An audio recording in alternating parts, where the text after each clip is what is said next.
Unsur intrinsik cerita Bahasa Indonesia kelas 5 SD. Apa itu cerita? Cerita adalah rangkaian peristiwa yang saling berkaitan. Cerita bisa berbentuk dongeng, fabel, legenda, cerita rakyat, dan lain-lain. Cerita dapat memberikan hiburan dan pesan moral. Yang kedua yaitu unsur cerita.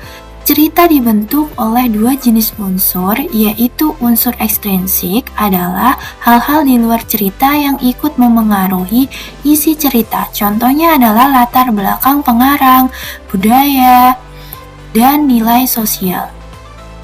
Yang kedua yaitu unsur intrinsik adalah unsur-unsur yang membangun cerita dari dalam. Tanpa unsur intrinsik sebuah cerita tidak akan lengkap.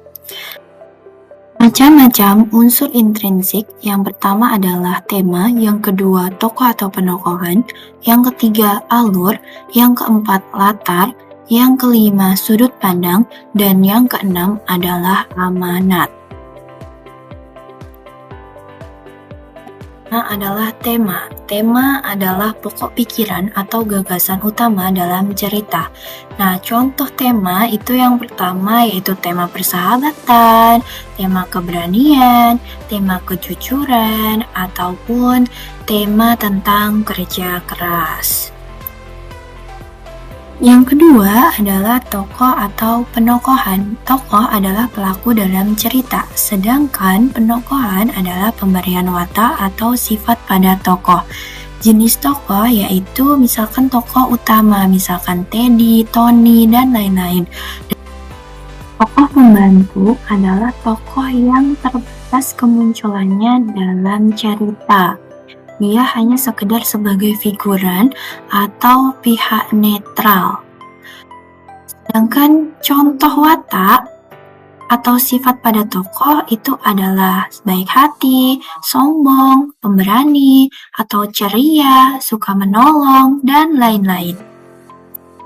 Unsur ketiga yaitu alur. Alur adalah jalan cerita dari awal sampai akhir. Tahapan alur yang pertama adalah pengenalan tokoh dan latar cerita. Yang kedua adalah muncul masalah. Yang ketiga yaitu puncak masalah atau ketegangan konflik utama. Yang keempat adalah penyelesaian masalah atau akhir dari cerita. Jenis alur itu ada dua. Yang pertama yaitu alur maju, yaitu urutan peristiwa dari awal hingga akhir secara berurutan. Yang kedua yaitu alur mundur, dimulai dari kejadian masa depan kembali ke masa lalu. Unsur keempat yaitu adalah latar. Latar adalah tempat, waktu, dan suasana dalam cerita.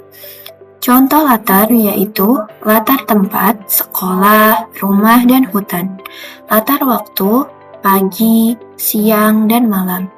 Latar suasana, sedih, gembira, dan menegangkan. Yang kelima, ada sudut pandang. Sudut pandang adalah cara pengarang menceritakan kisahnya. Jenis sudut pandang yaitu 1. Orang pertama yang biasa ditandai dengan kata aku. Contohnya, aku berjalan menyusuri gang sempit itu. Yang kedua, orang ketiga yang biasanya ditandai dengan kata dia. Contohnya, dia berjalan murung, tak ada yang tahu isi hatinya.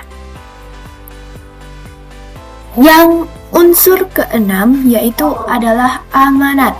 Amanat adalah pesan atau pelajaran yang disampaikan penulis kepada pembaca. Contoh amanat yaitu jangan mudah menyerah, jangan suka mencuri, ataupun jangan